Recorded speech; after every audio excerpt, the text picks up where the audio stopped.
Assalamualaikum warahmatullahi wabarakatuh. Perkenalkan, nama saya Deswita Fitriyanti. Saya izin mempresentasikan yang pertama, pengertian standar akuntansi. Standar akuntansi adalah aturan dan prinsip yang menjadi dasar dalam pencatatan dan pelaporan keuangan. Di Indonesia, standar ini dikenal sebagai Pernyataan Standar Akuntansi Keuangan atau PSAK. Sedangkan di Amerika Serikat dikenal dengan GAAP dan FASB Statement. Selanjutnya yaitu pentingnya standar akuntansi. Standar ini membantu memastikan laporan keuangan dibuat secara konsisten, jelas, dan dapat dipercaya, sehingga bisa dipakai oleh berbagai pihak seperti investor, pemerintah, dan akuntan. Standar akuntansi terus berkembang mengikuti kebutuhan dan perkembangan dunia bisnis serta ekonomi. Berikutnya yaitu fungsi standar akuntansi. Yang pertama, menyajikan informasi keuangan yang jelas dan dapat dibandingkan. Yang kedua, memberikan pedoman bagi akuntan agar bekerja secara profesional dan jujur. Yang ketiga, menjadi dasar bagi pemerintah dan regulator dalam pengaturan pajak dan kebijakan ekonomi. Yang keempat, mendorong diskusi dan penelitian dalam bidang akuntansi untuk meningkatkan kualitas standar.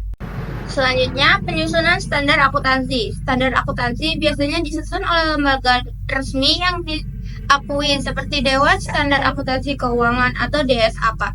Di Indonesia berada di bawah Ikatan Akuntansi Indonesia atau IAI. Di Amerika Serikat, lembaga utama adalah Financial Accounting Standard Board atau FASB, yang menggantikan badan sebelumnya seperti APB dan Accounting Research Bulletins atau ARB. Proses penyusunan standar melibatkan penelitian, diskusi publik, dan beberapa tahap revisi sebelum standar resmi diterbitkan. Baik, perkenalkan saya Kayla Putri, ingin melanjutkan. Selanjutnya ada hubungan standar akuntansi dengan peraturan lainnya. Standar akuntansi terkait erat dengan kode etik profesi akuntan dan peraturan pemerintah. Akuntan wajib memastikan laporan keuangan sesuai dengan standar yang berlaku, seperti PSAK di Indonesia atau GAAP di Amerika Serikat. Di Amerika Serikat, Securities and Exchange Commission (SEC) mengawasi penerapan standar ini, terutama untuk perusahaan yang terdaftar di bursa saham. Selanjutnya ada organisasi yang terlibat dalam penyusunan standar akuntansi di Amerika Serikat. Yang pertama FASB sebagai pembuat standar utama, yang kedua ada GASB yang membuat standar untuk sektor pemerintah, yang ketiga ada SIC sebagai pengawas pasar modal, lalu ada organisasi lain seperti AICPA dan AAA yang organisasi akuntan, manajemen, dan eksekutif keuangan. Dan proses penyusunan standar oleh FSAB. Yang pertama identifikasi masalah akuntansi, lalu membentuk tim ahli untuk menyusun draft awal atau discussion memorandum, lalu ada diskusi dan pengumpulan masukan dan tutup selama 60 hari, lalu mengadakan hearing terbuka untuk pembahasan, menerbitkan exposure draft untuk masukan lebih lanjut selama 30 hari. Setelah evaluasi, standar dapat diterima, direvisi, ditunda, atau dibatalkan. FAS kontrak interpretasi dan bulletin teknis untuk memperjelas penerapan standar.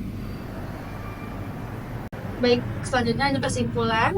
Standar akuntansi adalah pedoman yang mengatur cara pencatatan dan pelaporan keuangan agar laporan tersebut jelas, konsisten, dan dapat dipercaya. Di Indonesia, standar ini dikenal sebagai Pernyataan Standar Akuntansi Keuangan atau PSAK, sedangkan di Amerika Serikat diatur oleh Financial Accounting Standard Board atau FASB melalui GAAP. Standar akuntansi disusun oleh lembaga resmi seperti Dewan Standar Akuntansi Keuangan di Indonesia dan FASB di Amerika Serikat. Dengan proses yang melibatkan berbagai pihak terkait, standar ini penting untuk memastikan laporan keuangan memenuhi kebutuhan pengguna, termasuk regulator dan investor, serta menjamin transparansi dan akuntabilitas dalam dunia bisnis dan pemerintah.